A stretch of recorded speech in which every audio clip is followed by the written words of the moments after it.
नमस्कार। एक बार पुनः आपका स्वागत है मेरा मोबाइल मेरी शिक्षा में, the Bihar teachers history maker hash TBT में। जैसा कि मैं आपको बताता आ रहा हूँ सत्यजीत जी के चलचित्र के बारे में। आज कुछ व्याकरणिक शब्दांश हैं जिसको बताना चाह रहा हूँ।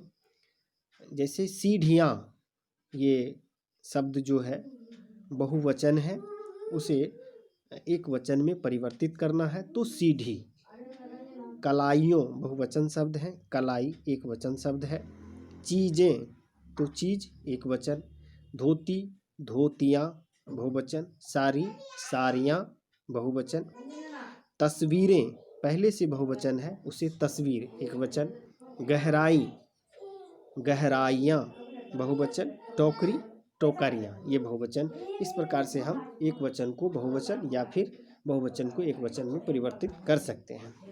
अब आपको प्रत्यय बताना है। जैसा कि आपको मैं बता दूं कि किसी भी शब्द के पहले और एक शब्द किसी शब्द के बाद, तो जो शब्द के बाद जुड़ते हैं उसको हम लोग प्रत्यय करते हैं। प्रत्यय और उपसर्ग को समझने में अगर आपको कठिनाई हो तो मेरा एक वीडियो पहले भी मेरे फेसबुक आईडी पर डाला है, उसे देख ले तो बहुत सहज हो जाएगा।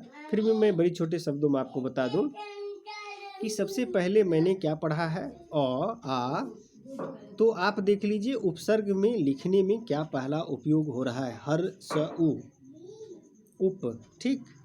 और प्रत्यय मैंने किसको पहले पढ़ा है, प को पहले पढ़ा है या उ को पहले पढ़ा है। तो आपको पता होगा कि आपने उ पहले पढ़ा है, इसलिए शब्द के पहले जब लगता है तो उपसर्ग और शब्द के बाद जब लगता है तो प्रत्यय। अगर यहाँ कन्फ्यूजन हो तो इन चीज़ों को याद रखें और बेहद आपका कंसेप्ट क्लियर हो जाएगा, आपको परेशानी नहीं होगी उपसर्ग और प्रत्यय समझने में। शब्द ही यह बता रहा है कि कौन पहले और कौन बाद में लगेगा। उपसर्ग यानी मैंने पहले पढ़ा है हर्ष उ, तो फिर वो उपसर्ग। और प्रत्यय यानी पहले के बाद, प बाद में पढ़ा है इसलिए प्रत्यय। शब्द के बाद में जो भी लगेंगे वो प्रत्यय, और शब्द से पहले जिनका उपयोग होगा वो हो जाएंगे आपको उपसर्ग। चलिए, तो कुछ ऐसे चित्र दिए हुए हैं, शब्द हैं जिनका आपको प्रत्यय बताना है, जिसमें है चित्रत्व, त्व जो है प्रत्यय है। निश्चिंता ता इसमें है। सार्थक अक इसमें है। स्वाभाविक इक है। अंगिक इक है। विभत्सता ता है और अवहेलना ना है। इस तरह से आपको ये प्रत्यय हो गए। अब आपको कुछ ऐसे शब्द दिए हुए जिनके वाक्य को देखकर आपको ये बताना है कि इनमें कौन सी क्या क्या चीज़ें हैं जो आपको बताना है। सर्वजया साड़ी को कसकर पकड़ती है, इसमें कौन से कारक है, तो कर्म कारक है। सर्वजया रोती हुई फर्श पर लेट जाती है, इसमें क्या है, वह क्रिया है। चैत के प्रथम वर्ष में भीगने के कारण दुर्गा बीमार पड़ी थी, अर्थात विशेषण विशेष रूप से किसमें, चैत के महीने में। इस प्रकार से सर्वजया बिना किसी कुछ बोले सीढ़ी की ओर बढ़ जाती है, संज्ञा। और उसके गले की आवाज़ सुनकर सर्वजया कमरे से बाहर निकल कर आई, संयुक्त क्रिया।